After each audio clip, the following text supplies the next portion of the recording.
So most of the experts kind of agree. Our money mindset is formed by about the age of 7. And I definitely didn't have life figured out by the age of 7, and my parents didn't either, right?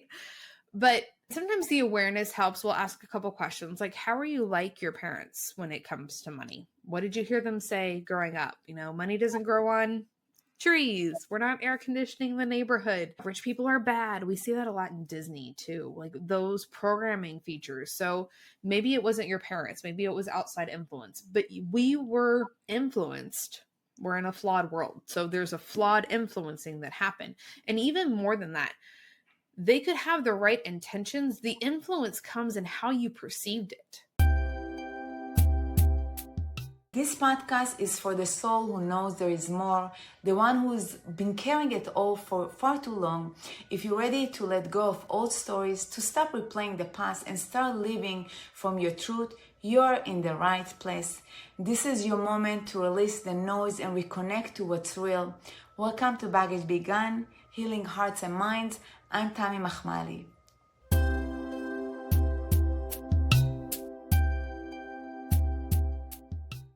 Hi everyone, welcome to another episode of Baggage Begun, where we explore what it really takes to release all this baggage that no longer serves us and step fully into our truth, our power. In today's episode, I'm really excited because we are going to talk about a kind of baggage that affects almost all of us, the money baggage. Whether it's guilt about money, the shame, the overwhelm, the confusion, our relationship with money is often deeply tied to our past, the way we think about money, the way our emotions, and even our sense of self-worth. That's why I'm really excited to welcome Aimee Cerka, the money confidence coach who makes money simple for women that are business owners. She helps women heal their money stories emotionally, energetically, and practically. It's not just about knowing what to do, it's about feeling safe and empowered enough to actually do it. Hi, Aimee, welcome. So happy you're here with us today. Thank you so much for having me, Tammy. I'm really excited for this conversation. Thank you. So, Aimee, your story is so powerful. I heard a little bit about it. Can you share a bit about yourself and what made you realize money work had to be about more than just numbers? Yeah, and to get there, we gotta backtrack, right? And really, if we start, it's almost like starting at the beginning, right? But growing up, I always felt like things had to be a struggle. I can remember specifically with math.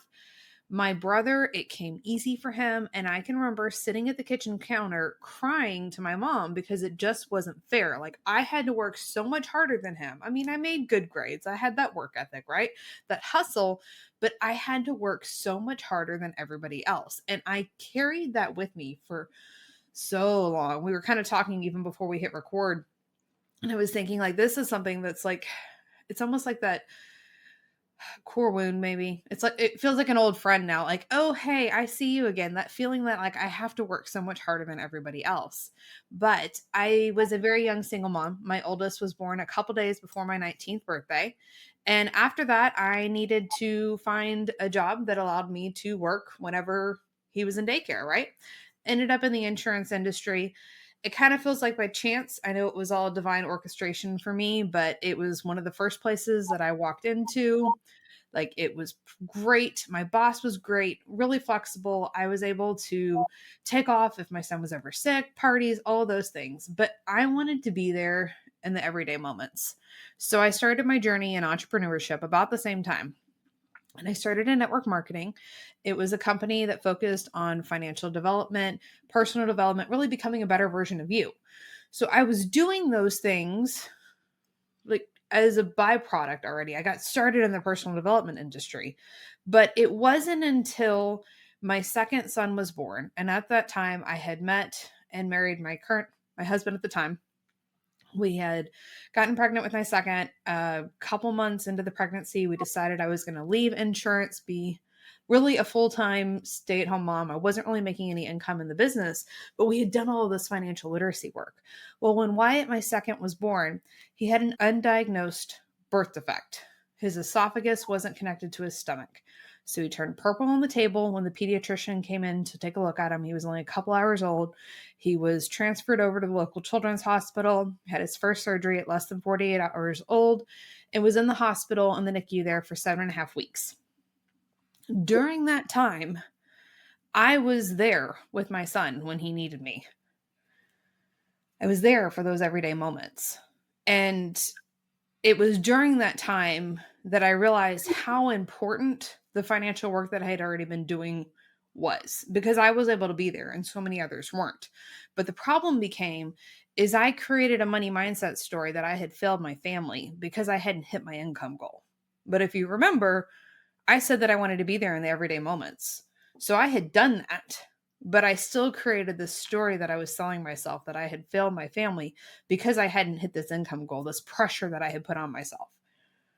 So that really sparked the really diving into financial education, starting to create some of my own products, working on the strategy and the mindset, right? But the problem became through that time is it was almost like power positive thinking maybe type vibe. It's like I'm going to do this and I know this, but in the back of my head that little nagging voice was like, yeah, right, that's not true, like this is what's going on. But it wasn't until I added in the energetic part. So this has been a journey because Wyatt is going to be 9 in a couple months, right? So I've been doing this for a while. I've been in the finance industry and personal development, entrepreneurship for 13 years. So we started with this strategy and I was like, I can outwork anybody. Just tell me what to do. I'll go do it. And ran myself ragged there. And I was like, okay, let's add it into the mindset part because, hey, I know that. I've read the books, right? I know these things from a logical perspective. So we added the mindset part, but I was still not truly enjoying it. Yeah, I had the freedom to take my kids to the park, but was I truly like present there, or was I worried about how was I going to make ends meet, or what was the next reel that I needed to record, social content post, whatever it might have been? And it wasn't until we added in the energetic part that I truly learned to listen to myself, intuition, trusting myself, and being in alignment and knowing from an energetic perspective, instead of just pushing through it, that things changed on another level. I mean, we had the financial success, but the unstoppability, I know we'll talk about that a little bit. That's what I help my clients do, is step into unstoppable. That part, the happiness, the success, the health, all of those things changed on a grander scale because I wasn't just forcing myself to do those things. So a lot of what I've done is, I go experiment, I go do these things, and it's like, hey, look, let me go share my expertise, my wisdom. So I've done all that using, of course, we got somatic tools and practice as well for energetic alignment and clearing some of those past traumas, but really understanding and giving ourselves some grace, and then understanding why we're thinking and feeling the things that we do. Thank you for clearing that and talking about your past. I think it's very powerful when people actually talk about what didn't really work and how they got to where they are today. To know that we are not perfect. We had to go through challenges to get where we are today. Not everyone is good with money to begin with. I myself was so afraid to deal with money. I was hoarding it for so many years. I was working hard and saving all the time. So I'm glad that you touched on that, because as someone who truly understands the pressure and the feeling that you have to work harder, hustle, and keep pushing to earn money, how do you guide people to shift out of this exhausting mindset that I need to work harder than men or other people? Or how can they begin to trust themselves that they don't have to hustle and work nonstop, be overwhelmed to create financial flow or abundance? Two keys here that I think are really important. And the first, I'll share another story. I had a launch that I did. I can't remember when it was at, but I had put together this launch, and like the data leading up to it was the best launch I'd ever had. I had the most amount of people opt in, the most amount of people live, all of these things. Cart closed and I made nothing. There was no revenue. Nobody converted. Actually, I take that back. Somebody bought a VIP. So I made like $17. It might have been two. So, but nobody converted on the offer on the back end. and it crushed me. It was debilitating. I was ready to walk away at that point. And this is something that I've always wanted to do, but it just felt like I had put all this work in and I had nothing to show for it. And the first key to realize to get out of this is realizing that wasn't true. Because the problem became that I had set the expectation, right? That it had to happen right then. So what if it's still coming? You've done the work. Those things are there. And if it happens now, fantastic, but know that you are held and supported and that it can happen 6 months from now. What if somebody in that audience needed to hear that information and they're ready in 3 months or whatever, and they're going to reach out? Like, just because it doesn't happen right now doesn't mean that it's not coming.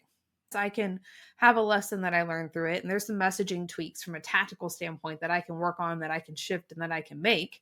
I mean, clearly some of the messaging was resonating because I had the most amount of people sign up for that event that I had for a free event. But just because nobody signed up in that moment, that doesn't mean anything about me. That doesn't mean that I failed. That doesn't mean that any of those things. It can truly mean like it's coming. And having that confidence that it's like not right now doesn't mean never. And feeling held in that. I think the other part is like knowing the work can already be done. We can be having this conversation right now and I could get a Stripe notification for somebody purchasing something from work that I did before. That's part of the reason why I love podcasting, right? Is like I can create this content and somebody else can binge it on their time when it's comfortable and ready for them. And they can listen to whatever 5, 10 podcast episodes. And they're like, hey, I'm all in. I want to be inside the unstoppable experience. That can happen. That can happen now. That can happen when we're at the playground. It can happen. It's happened when I was at the lake. Like, it's kind of fun. Like, I didn't have cell phone signal and I came back. We've been hiking, playing at the lake. And then it was like, hey, the Stripe notification's there because of the work that I had done in the past. So what if it wasn't about pushing harder, but knowing like, hey, I'm okay. I'm held. I'm worthy of receiving these things. And the work that I had done in the past, like it's already done, it's already there. But what if you didn't have to earn it? And this is really hard for a lot of people to understand. It's like you are inherently worthy. You're worthy of being loved. You're worthy of success. You're worthy of these things without having to do anything first. And money works that way too. When you're in the energetic alignment that you want to receive, that you are open to receive, that you're in gratitude for what you have already, you can be in a space where those things can come to you and you don't necessarily have to work for it. And I know that can be a big thing. So let's start with you've done the work already. What if the work you've done in the past is going to pay off now? Could that happen? Could you feel success there? And for those of us who have that strategy, I'm going to work tendency, that could be a little hard because it's like, well, it's almost like a badge of honor, right? Like, I'm going to do the work. I'm going to do these things. And it's like, what if you didn't have to? And I So think our self-worth is tied up a lot in that too. I hear that you are someone who deeply values trust because it sounds like you trust in the universe. And it's the highest form of spirituality for me that you are certain, you know, in your being that it's going to come no matter what, especially after all the hardship you went to. So, how do these play a role in your life when it comes to money? Because it seems like all you do, it's like this certainty that no matter what I do these days, I no longer wait for it. No expectation. I know it's coming because this sounds like you help your client to feel more peaceful and open around finances when they know I'm going to just be in service. It sounds like all you talk about is like just be in service. Share your gifts, share your contribution, and no matter what, it's going to come. The how, when, I don't know, but it's going to be there. It seems like in the unstoppable process, this is what you're talking about. Yes. Because we're going to have, and we talk inside my framework, It's like we have the strategy, we have the systems in place because, like you mentioned, like we don't want to avoid our money. And one of the things that I've kind of been talking about recently is with AI, there's a new level of we're creating avoidance with our money because we're automating things. So, for example, like if you're using QuickBooks and accounting software and you've got the rules set up in QuickBooks, it feels like you're automating things and you're systematizing it. But really, it's just another form of avoidance. We have to be able to see these things and use the tools to help us, but not from a, hey, we're avoiding it. So we have the systems in place. Like we're still doing some work, right? Like we're still doing those things. We're still passionate. We're still here recording the podcast, but it's the hybrid of the trust as well. From a very tangible example that doesn't make sense for a lot of people. I left my husband beginning of 2024. So it's been a little over a year now. I was not making enough to make ends meet at all. And then we went through kind of a nasty separation. He got very bitter, successfully hid his income from the judge. So, like, not getting as much child support as I was entitled to, some of those things. Like, from a logistical standpoint, looking at the numbers, it made no freaking sense. Like, I could not make ends meet. But during that time, I wasn't just hustling all the time to work to do those things. That desperation wasn't there because I trusted that I was okay. And I had done the work, and learning to do the work when you're in alignment. Can you tell us what is the work? Because I'm super excited. I hear that you did so much inner work, that it's spiritual. It's not just numbers and spreadsheets. It sounds like you tap into the layers inside you that are deep, deep. And usually we hide from people because everyone sees us with the makeup and everything looks like so perfect. But what's happened inside when we are alone with our thoughts and no one is watching us? Most of the day, it's what we do. There was a big step last year. And I guess with the work, I have structured and I've worked very well. Okay, here, let's go through this. There was a lot of work last year, the inner work, and learning to trust myself at another level, really reclaiming my personal power. My ex-husband had narcissistic tendencies, emotionally, mentally abusive. There was a lot of like, hey, this is really who I am, and remembering that because I had released control. Not It's not his fault. I was totally responsible for my actions and how I responded. But there were years where I built my business out of shoulds, where people would say, you should do sales calls, you should post on social media 3 to 4 times a week. And we would do those things because it was told what I should do out of that obligation. Because again, it was just do the work. So, and I had started working on a lot of this, but last year really put it in, I don't know, hyper speed because I was not available for things that didn't feel in alignment and really remembering how to hear myself. And it was like, this is what feels aligned.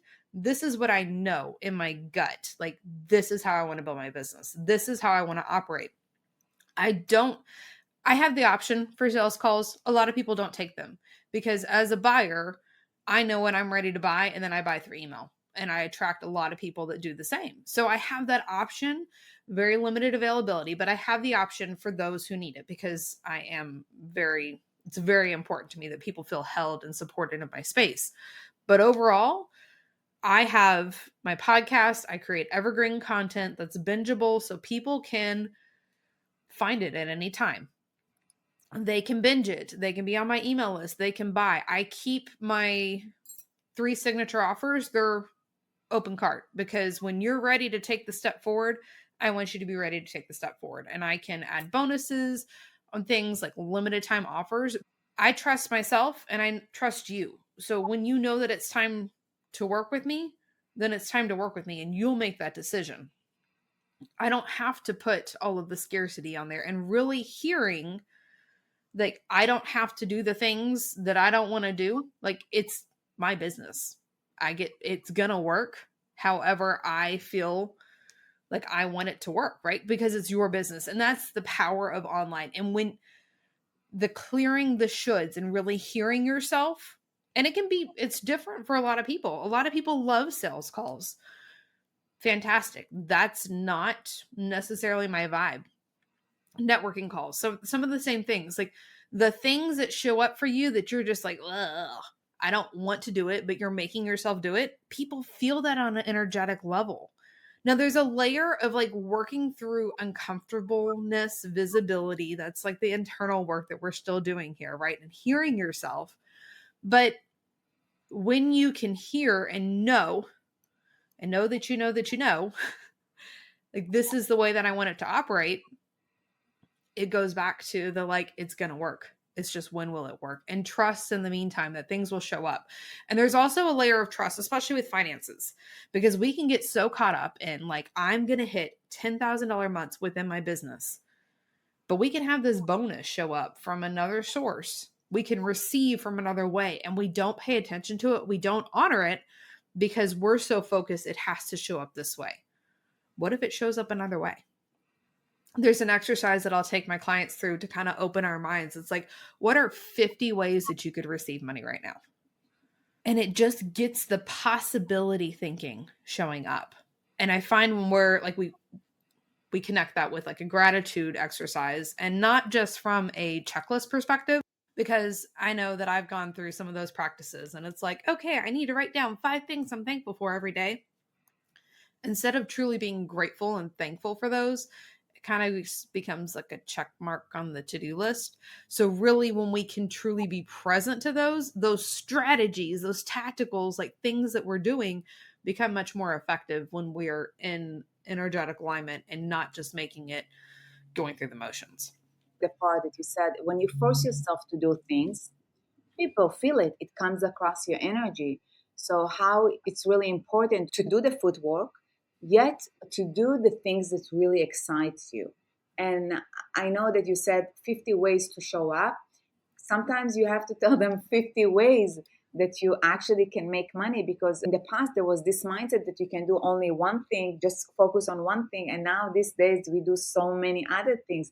Even as business women, we have the practice, we have the podcast, we have the blogs, we have the client, the one-on-one, the courses online, so many things. It's not even one business anymore. So to understand that, do the footwork, but notice your energy.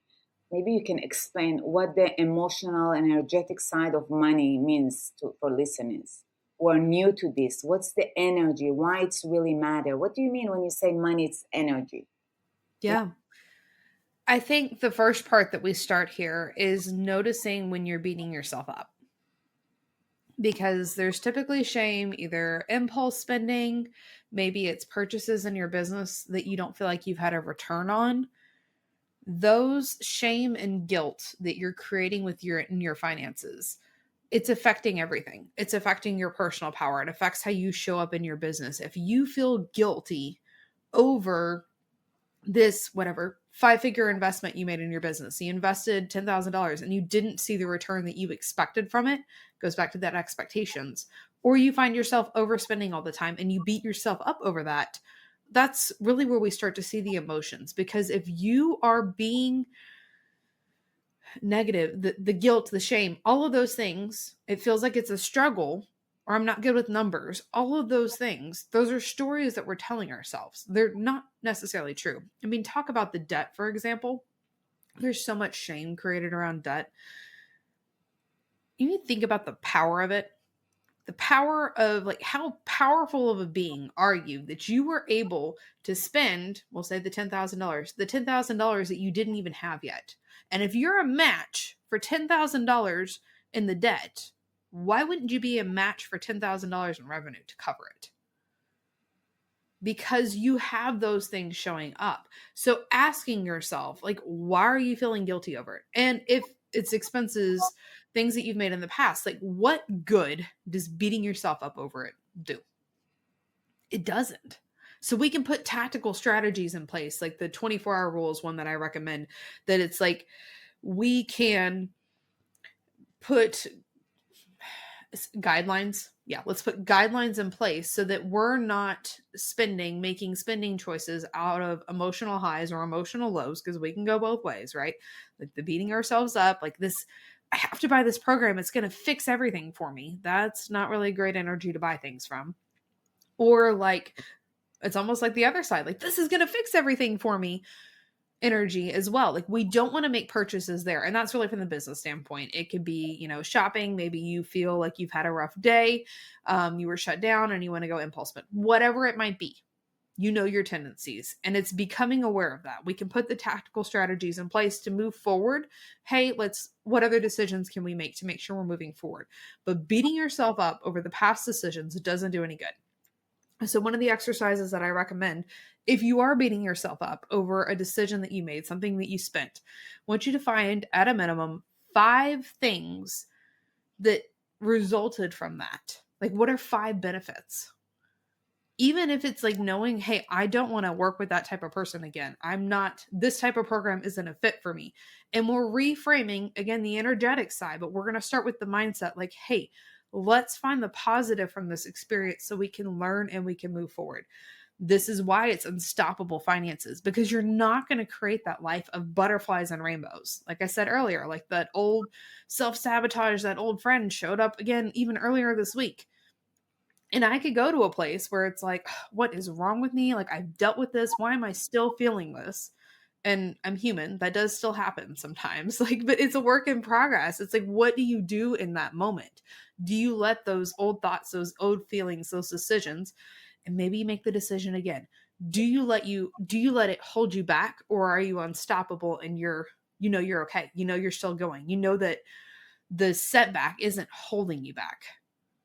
Wow, I really love that you tap into how they can release, especially the feelings of shame and guilt, which is huge. And as we know, it's stored in the subconscious mind. I realize that when we do hypnosis and people that cannot make more money, I see how they release the loop, that they basically break those repeating thoughts, that a lot of times patterns that happen in the womb, not even theirs. It's amazing to watch, to see women that got these ideas from their parents. Sometimes it's the dad and sometimes it's the mom. And when you release these patterns from the subconscious mind, they feel this peace, ease with dealing with money. There is no so much shame and, oh, I don't know, so let me avoid it. You mentioned that before, how people just don't want to see it. And I'm glad that you talked about the awareness of it, because money is just energy like anything else. And to receive it with ease, we want to become the energy, be this energy of feeling the abundance, even before the money shows up, like you mentioned, the gratitude, to walk with gratitude, to speak with confidence that I know with certainty that I'm gonna have that, because it's not about chasing, it's not about working hard, it's about knowing in my heart that when I show up, exactly the people that need that, they're going to be able to use it and benefit from it. And you gave the example of earning $17, but maybe somewhere, someone it was helpful to. So acknowledging that no matter what we do, sometimes we don't see the benefits, but they are, because we're putting it out in the universe and we don't know when and how we're going to receive that. When you stop pushing yourself to work all the time just to work, and you work really from an inspiration and clear alignment, it's that forcing energy isn't felt there. It gets that much more potent for your audience to receive as well, because like you said, they feel that. So we're still working, we're still doing the things, we're just not forcing it all the time. We're working when we're in the energetic space and we've done the clearing, so we're in the energetic space more, and you're more excited, and then you get more things done in less time, and all of those things compound just because we took the foot off the gas pedal to hold off for a minute and breathe.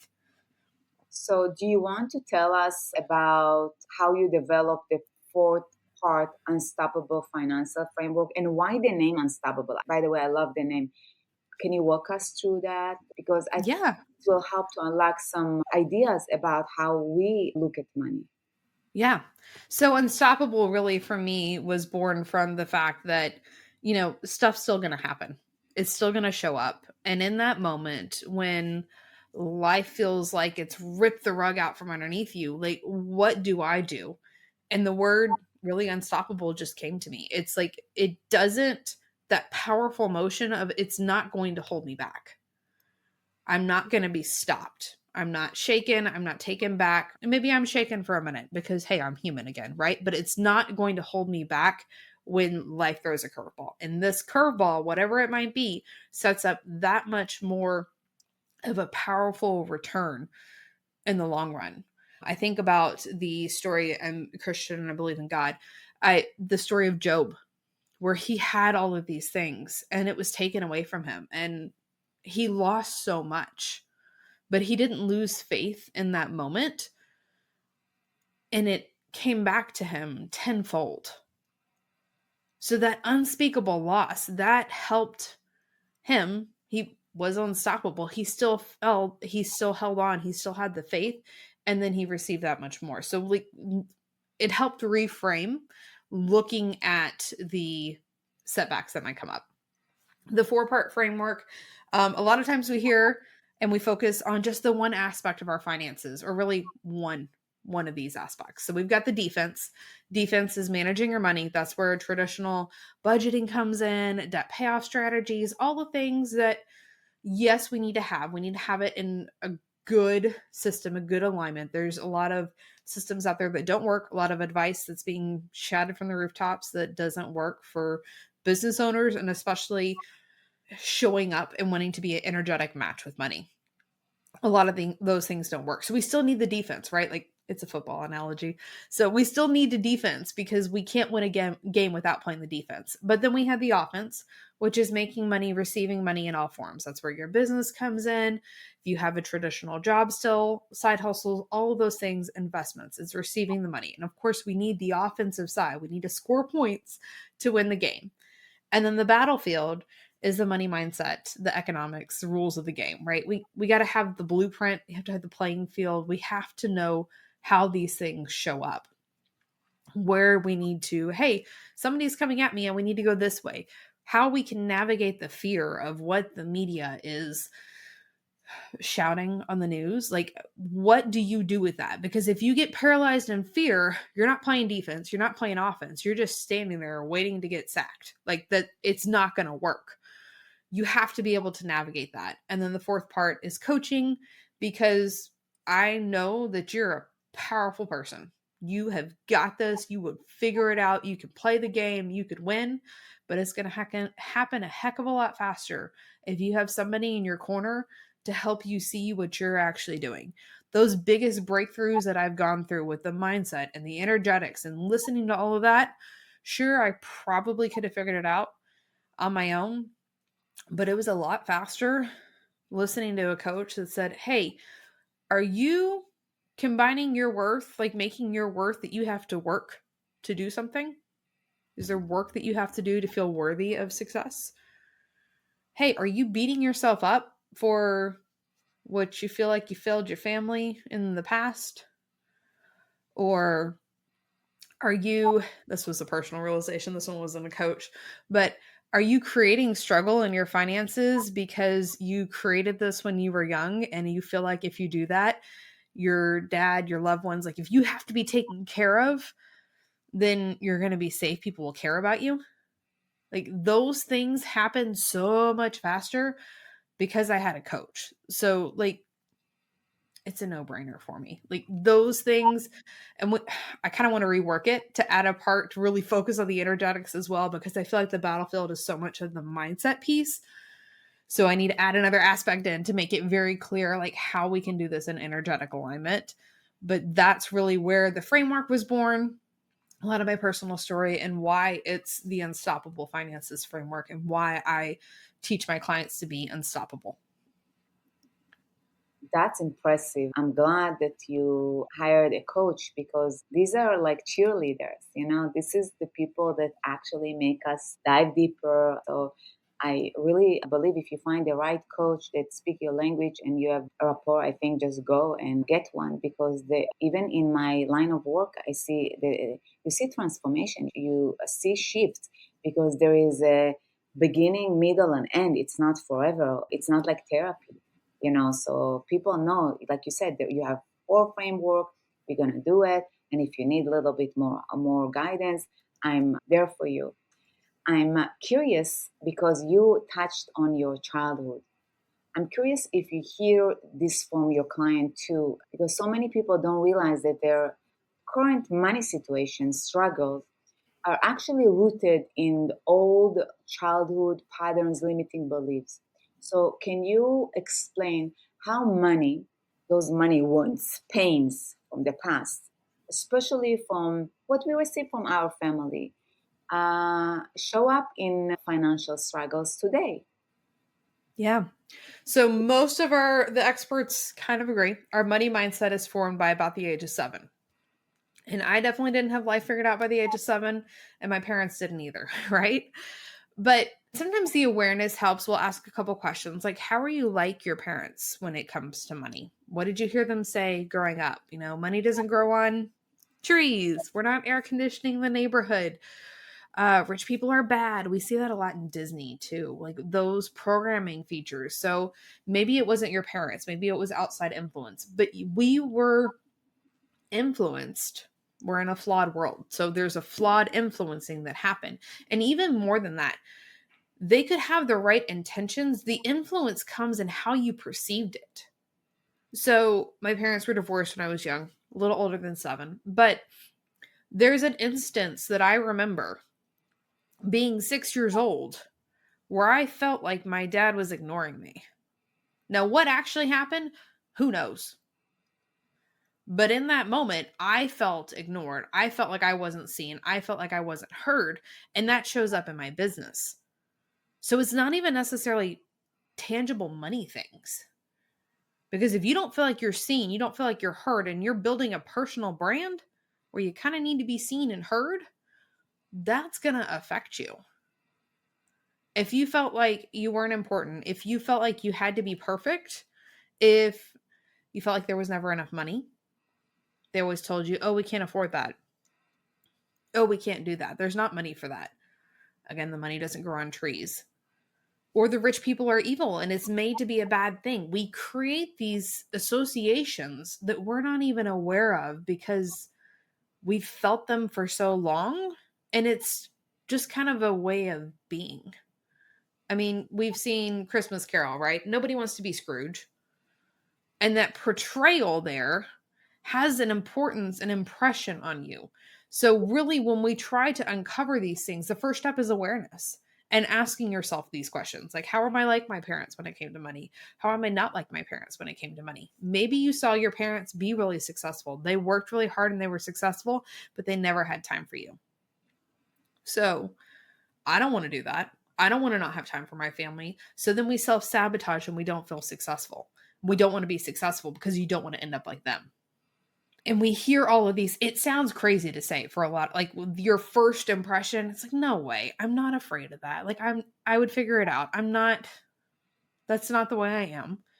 But these programmings, these beliefs run so deep, and they're identities that we take on. And the thing about an identity is you can choose a different one. So it doesn't have to be this hopelessness. Just start to become aware. And I think the two questions, how am I like my parents and how am I not like my parents when it comes to money? And then what do I remember hearing my parents say about money growing up? Those three questions are a good foundational point. Start journaling, start talking it out, and you'll start to remember these things over time because you've set the intention that you want to be aware of it.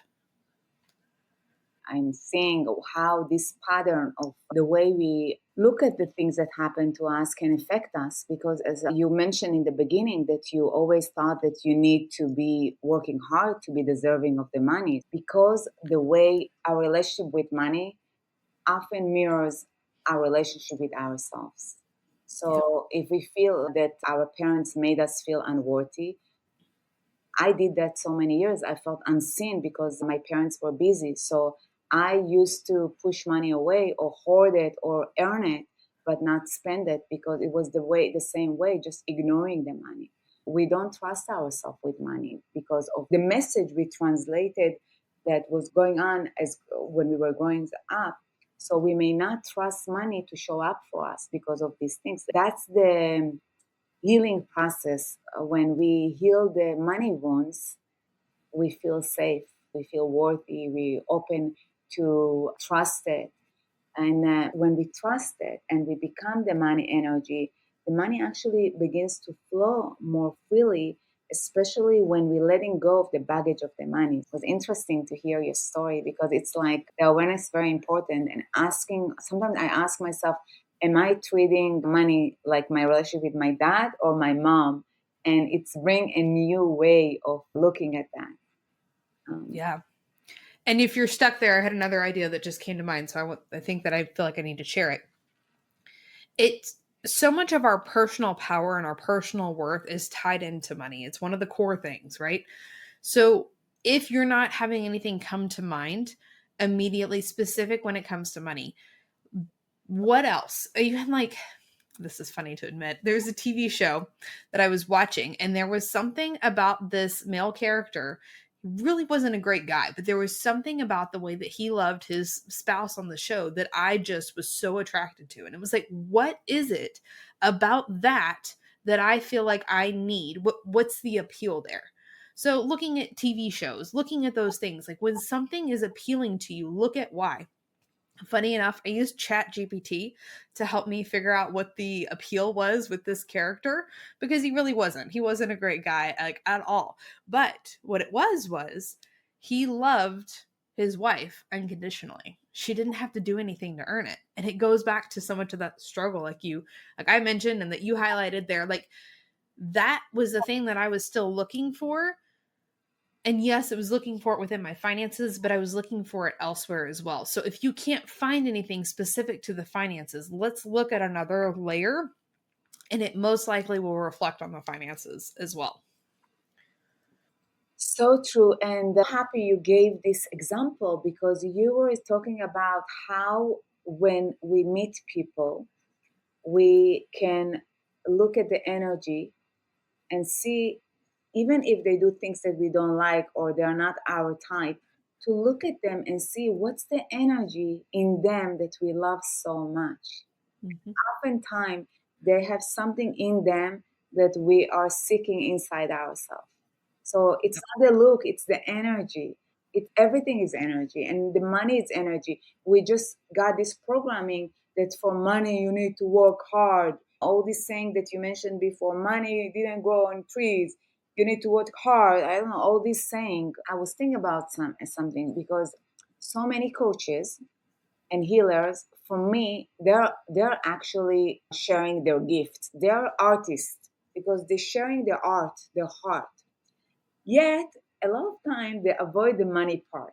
I did that when I was in I used to be in the art business, and I used to say, I'm here to serve, but deep down I was uncomfortable charging, receiving, or even looking at the numbers.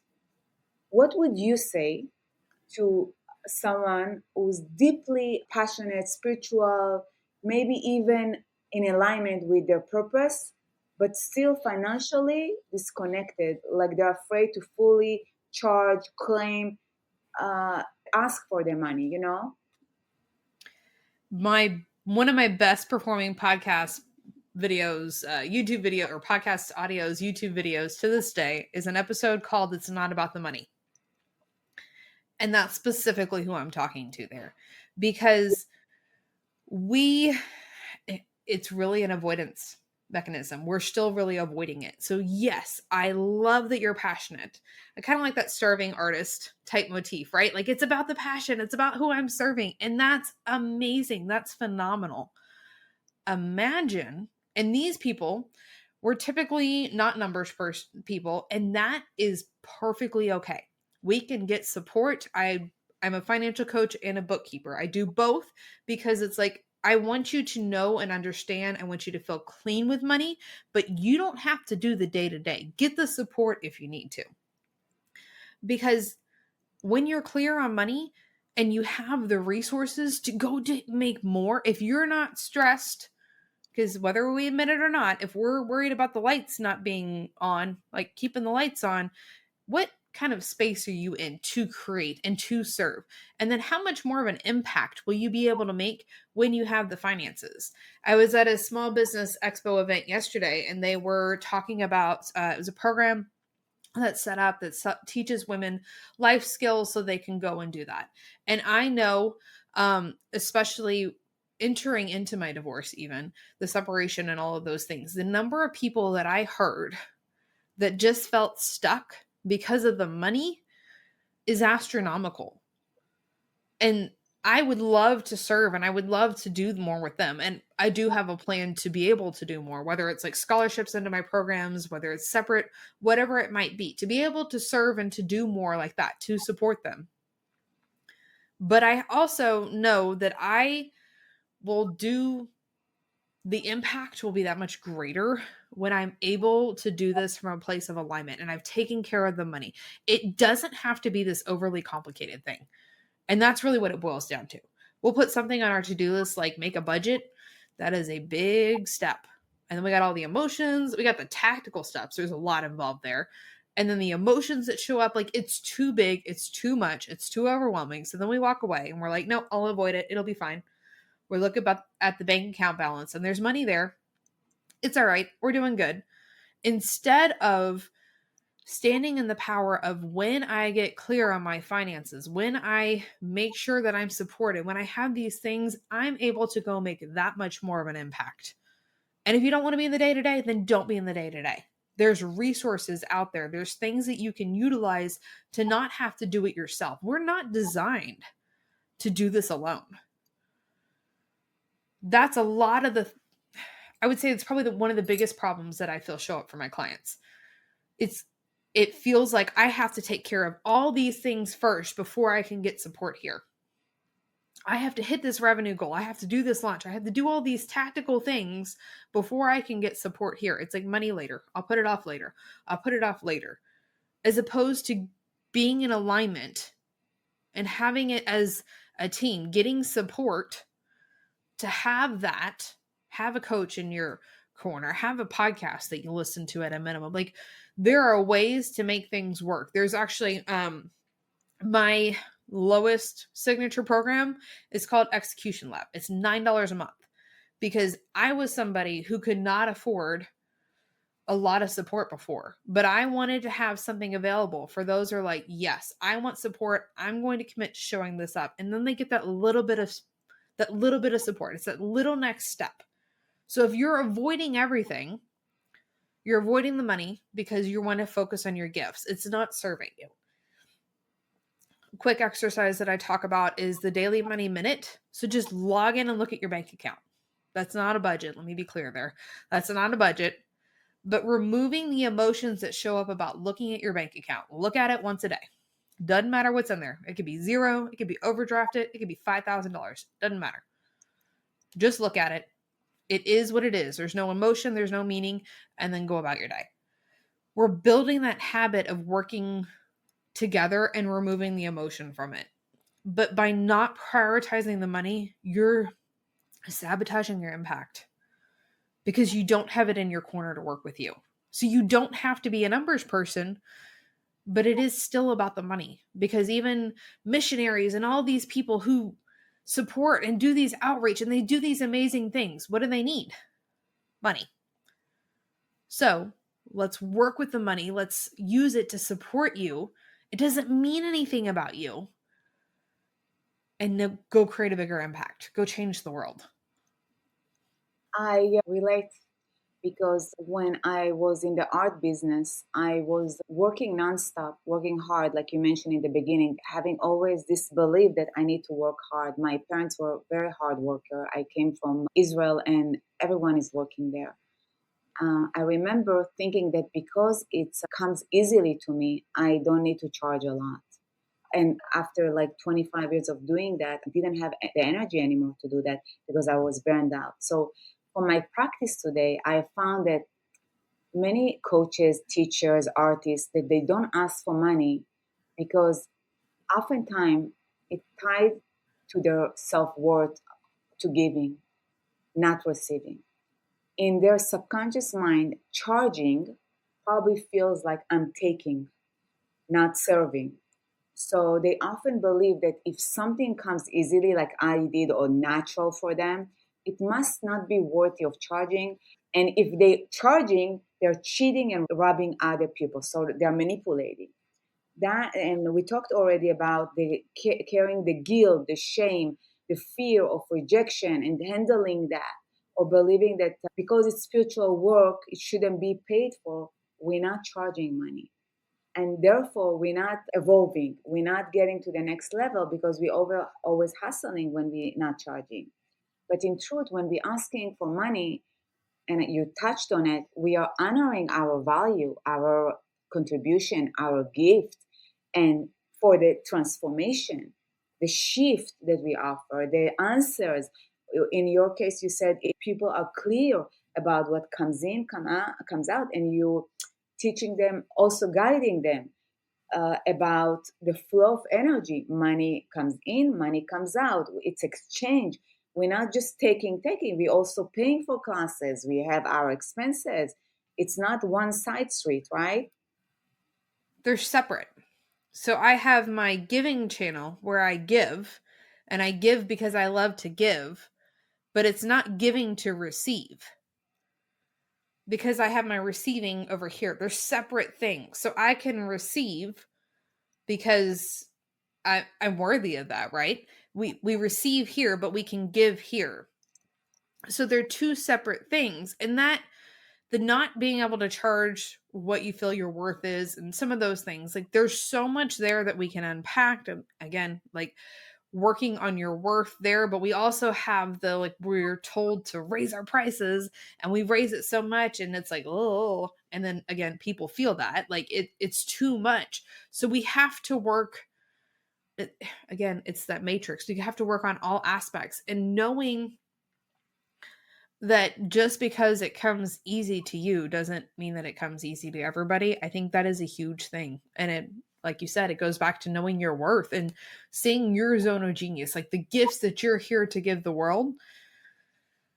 That doesn't have to be hard. They're your natural gifts. You're here to support others who it's hard for. And you do deserve to be compensated for that. Absolutely.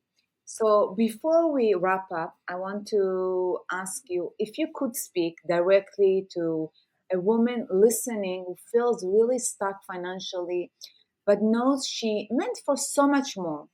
What do you want her to know right now? I believe in you. You're not alone. I see you. You're exactly where you need to be.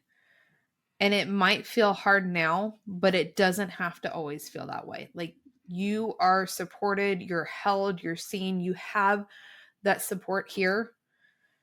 And the fact that you're showing up and you're still doing those things, that's tremendous in and of itself. Wow, I could feel the energy, your heart. So wow, Aimee. Thank Thank you you. so much for such a beautiful, grounded, and empowering conversation, because talking with you really reminded me, and I know our listeners too, that money work is not just about spreadsheets or budgets, number. It's about coming back to ourselves, peeling back the layers of all these old limiting beliefs and stories, and learning to trust that we are worthy of the wealth, the abundance, the peace. And I love that you said, I see you, I believe in you. So how can they find you? What are you up to these days? Yeah. So I host a podcast. It's called Your Money, Your Life. You can find that. I'm sure we'll put the links below, but anywhere you listen to podcasts, we drop weekly episodes there. And then I love to hang out on Instagram primarily or LinkedIn. Both of those are at Aimee Cerka. Most of the time it's LinkedIn is more connecting, and like the behind the scenes stuff is on Instagram, and of course resources etc are all available on the website. But the podcast is a great place to start, and then come check out behind the scenes. You can find me barefoot gardening in the backyard or on a hike or with my 4 kids. We do a lot of lake um, we had a lot of lake stuff, a lot of play. Like you said, I homeschool them. And this, for me, it was about building a business that works and supports the life that I desire. And a lot of that is family first and getting out in nature and doing those things that are so important. So it's kind of fun to see all the craziness. My kids are 13 to 2, so you've got all sorts of crazy stuff that shows up, because 2-year-olds could be 2-year-olds, right? I am grateful to you. I'm going to put all your information in the podcast show notes for today, and I can't wait to talk to you again. Thank you so much, Tammy. I appreciate being here. Thank you so much. If you're curious and want to dive deeper, you are in the right space. I ask you to look within for all the things that you want to do, be, and have. Join me at the Baggage Begun Healing Hearts and Minds podcast with new episodes every Wednesday as we discover the path towards healing and transformation.